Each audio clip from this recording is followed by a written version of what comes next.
Brian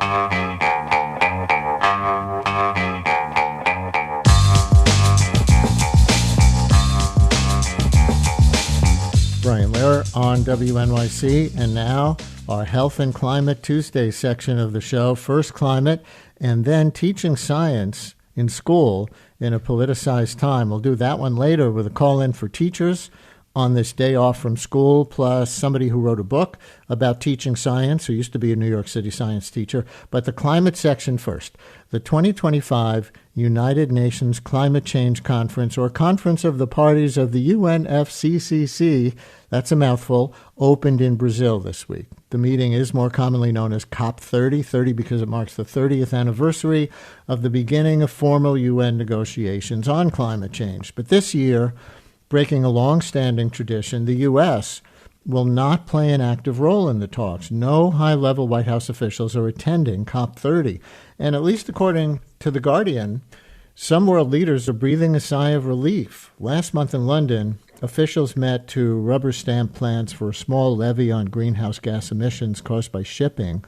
U.S. representatives were accused of using bully-like behavior, the article says, to force countries to drop the plan, issuing threats of higher fees for docking in American ports and imposing visa restrictions for negotiators and their families. Trump had called the proposal a global green new scam tax on shipping. Well, sure enough, the pollution fee is now delayed, at least for a year. A former senior State Department official told The Guardian, before it was benign neglect, even in Trump's first term. Now it's quite the opposite. They don't want to participate, and they don't want others to either. So The Guardian asks, could COP30 be better off without the Trump administration at all, rather than a presence that's destructive? And to the larger question, how's the climate doing 30 years on from the start of this process, and what can the conference achieve? Joining us now to break down the latest from COP30 and some history of how we got here are Paula DiPerna, policy consultant, author of Pricing the Priceless, and co-author of a new book, Carbon Hunters, Reflections and Forecasts of Climate Markets in the 21st Century, and Mark Hertsgaard, journalist and co-founder and executive director of Covering Climate Now, author of Big Red's Mercy, the shooting of Deborah Cotton and a story of race in America. And he joins us from COP30 in Brazil. Paula and Mark, welcome back, both of you, to WNYC. Hi. Thanks for having me. Thanks for having. Always good to be with you, Brian. Mark, you want to start with a report from on the ground, and especially on the news that the United States is not in attendance this year? Is it changing anything? Yes, in fact, there's just breaking news on that in this hour, Brian.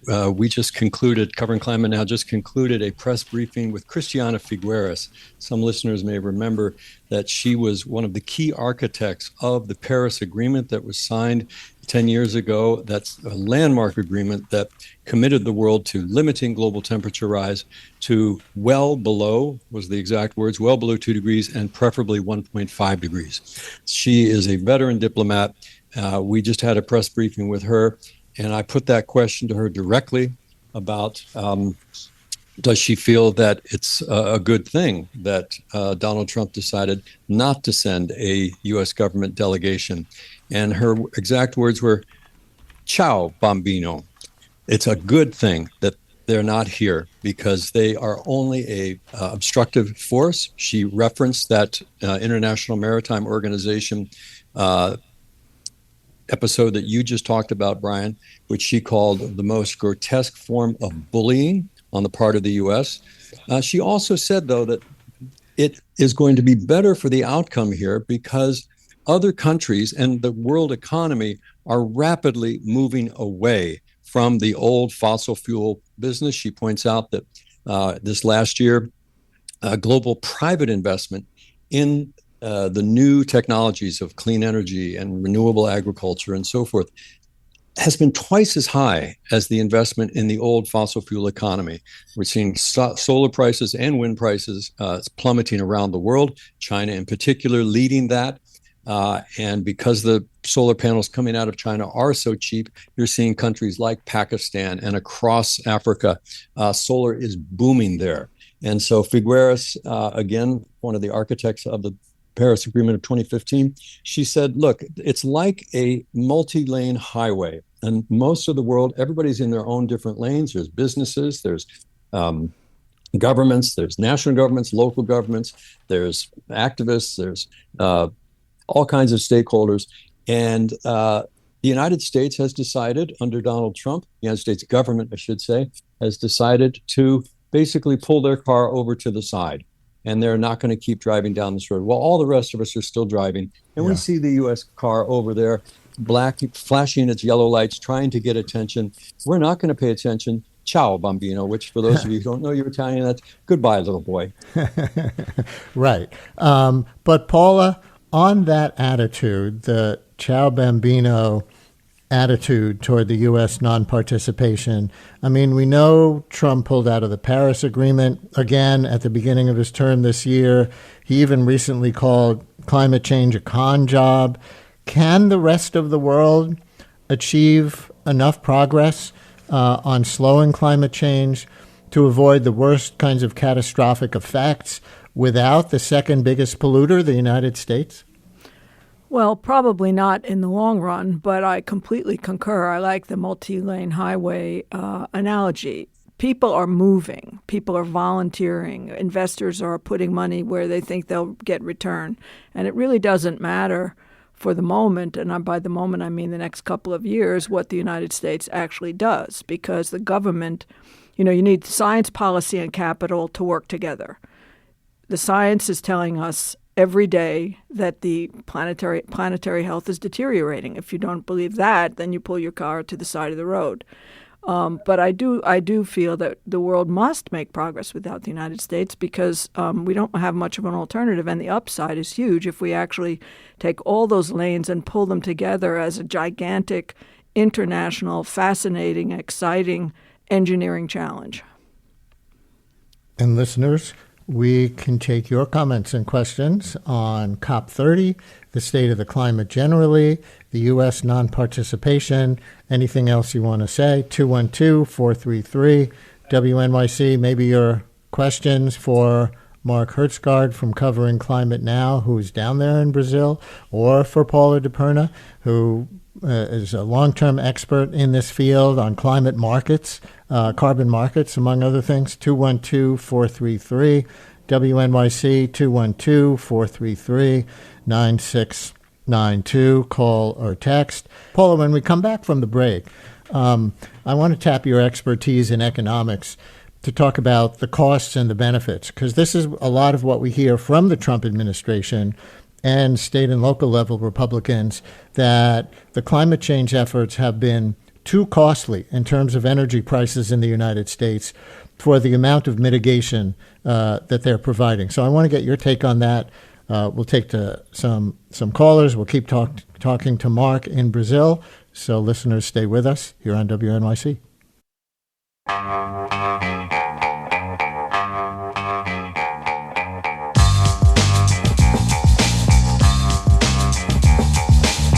Brian Lehrer on WNYC as we continue in our Health and Climate Tuesday section of the show.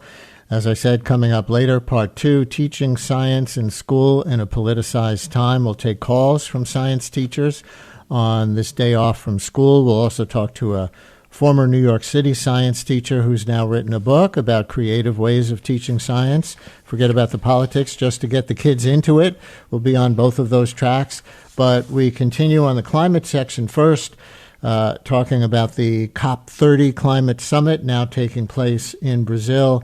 Can they accomplish anything with the Trump administration not participating this year? With our guests, Paula DiPerna, policy consultant, author of the new book, Carbon Hunters, Reflections and Forecasts of Climate Markets in the 21st Century, and Mark Hertzgaard, journalist and co-founder and executive director of Covering Climate Now. He joins us from COP30 in Brazil.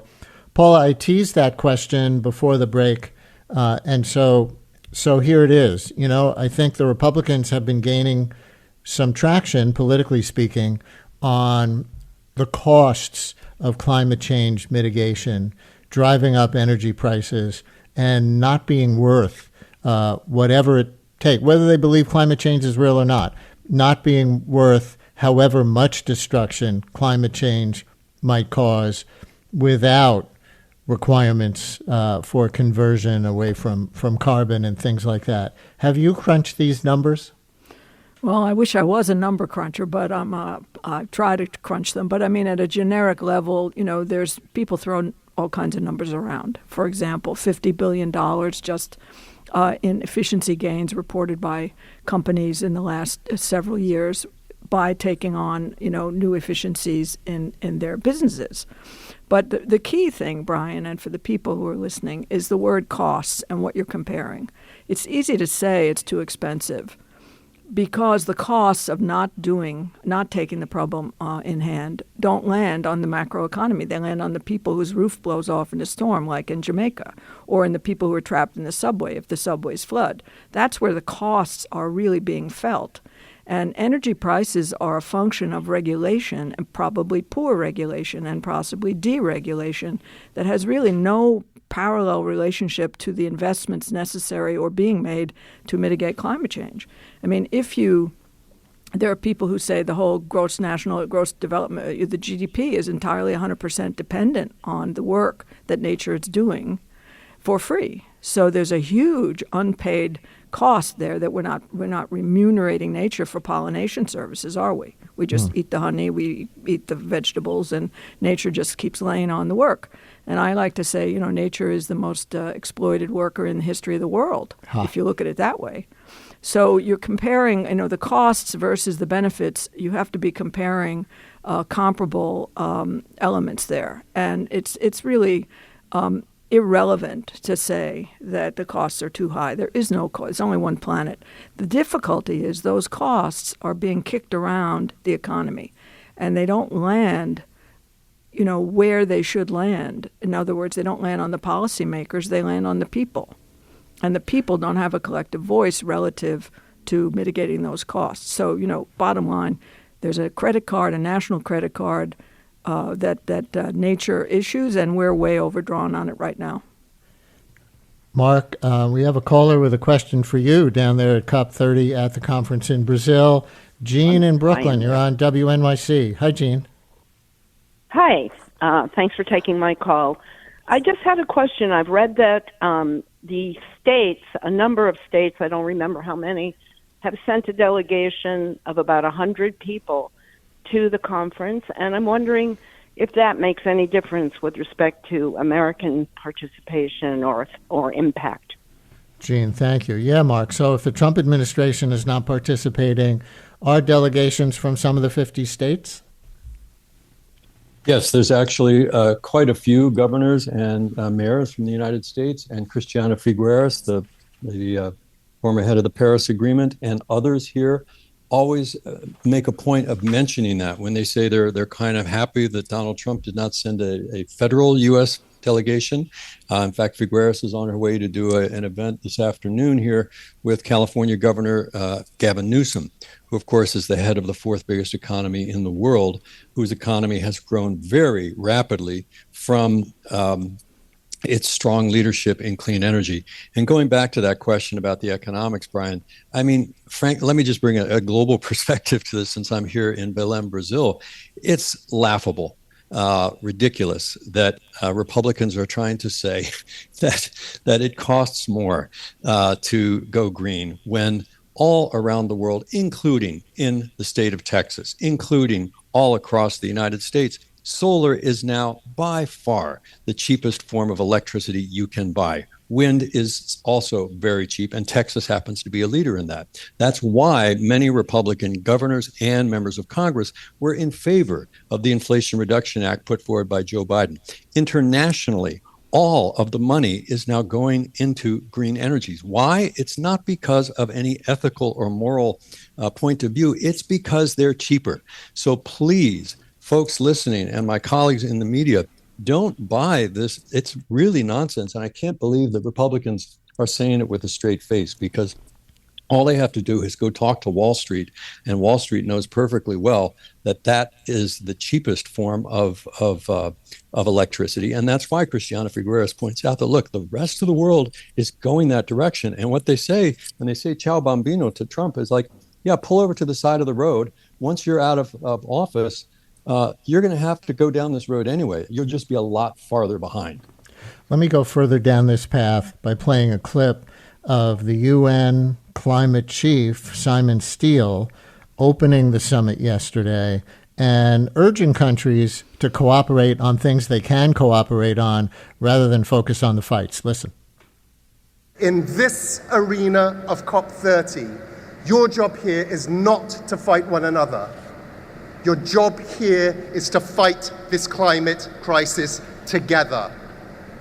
Paris is working to deliver real progress. Let's not forget that. But friends, we must strive valiantly for more.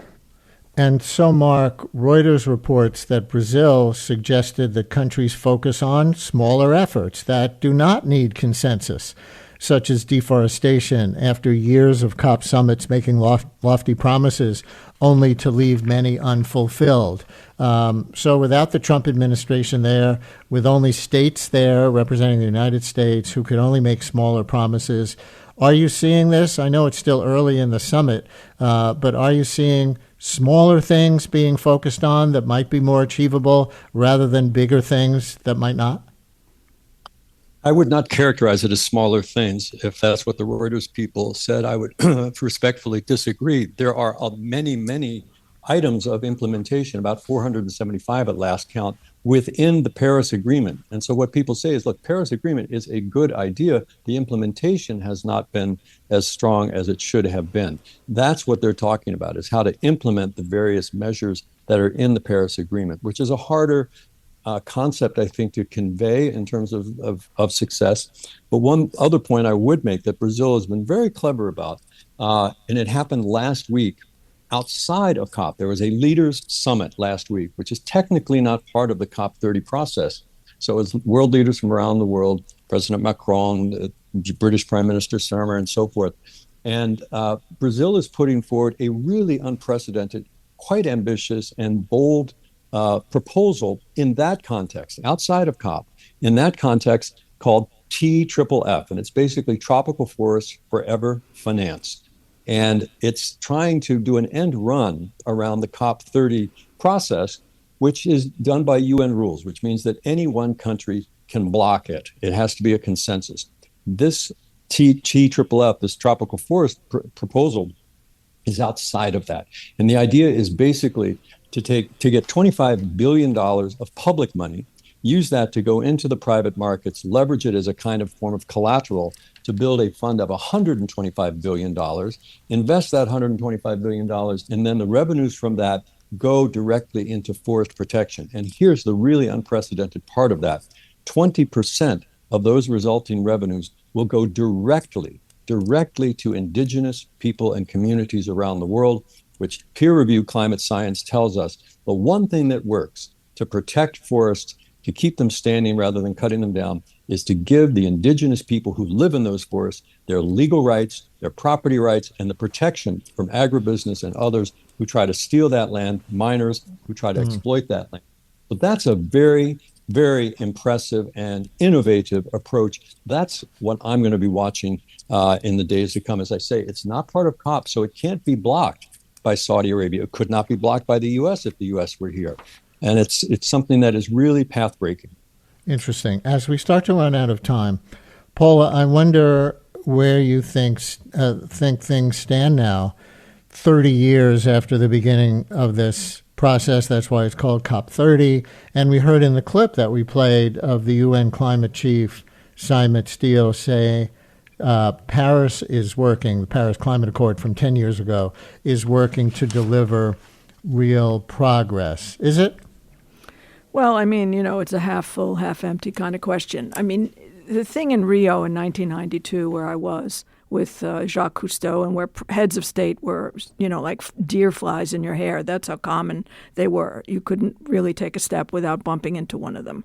It was a big idea. It was an exciting idea. It was fueled by public purpose, and it was coherent. There was a single goal. Emissions were going up. We have to bring them down.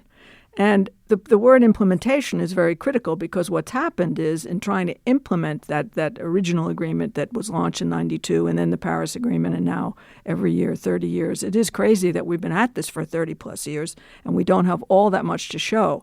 On the other hand, we have a lot to show for it, because it's a hard problem. And as I said earlier, it's become an engineering problem. It's like, think of it as, what goes up must go down. But when you want to go, say, on a diet, you think, okay, great, I'll lose some weight. Okay, how? Well, I'll cut calories. Okay, which kind? Oh, no carbs. Well, I like carbs. What about, eating more meat? Well, no, that's not good for the land. And so it's hard to figure out what calories to lose. Right. And it's exactly the same with what's been going on. So the implementation of all these different pieces, helping the economy adjust like a stereo system, up with the bass, down with the tenor, et cetera, that's what we have to do. And that requires coherence. And I would say the big difference is that we've become very fragmented in almost every way. And I think that's the big problem. I like the idea of all the highways leading to one place, not all going in different directions, frankly. You just used the food analogy, and I'll invite you to wrap this up with a reference from your new book, Carbon Hunters, where you write about how originally climate change was seen as a linear problem, but the longer we ignored it, the more spaghetti and meatballs it became. So why that food analogy? Well, I'm Italian, but also It is, when you look at a bowl of spaghetti and meatballs, and not to be too coy about this, everything connects to everything. And this is what perhaps was not perceived when it was considered a linear problem. Okay, the emissions have gone up, we've got to bring them down. But when you get to the how, you realize there's these strands that connect to something substantial. So, for example, in climate, one, quote, meatball would be buildings. In 92, people weren't really focused on the energy use of buildings. Now you really understand that every building has to be redesigned, rethought, reimagined, retrofit, rehabbed, made to become as efficient as possible. We try it. We're taking little bites, to use another food analogy, of that buildings problem, but we're not there yet. And in New York City, we're going to have to be tackling that pretty soon. So there are these pieces, I guess you could say, the sort of meatballs that are essentially sectors, like steel, like automobiles. The idea of it, a linear problem, started to bump into the reality of, well, how do you bring the emissions down? And so just like you look at a bowl of spaghetti and meatballs and you say, where's the meatball? Which is the meatball? That you can see, but it stands out because it connects to all the sort of spaghetti strands that are running into it. And I won't take that any further, but I think the point is clear. You made that dish clear. Paula DePerna in the United States, author of the new book, Carbon Hunters, Reflections and Forecasts of Climate Markets in the 21st Century, and Mark Hertsgaard, journalist and co-founder of Covering Climate Now in Brazil at the COP30 Climate Summit. Thank you both very much. Thank you. Thank you.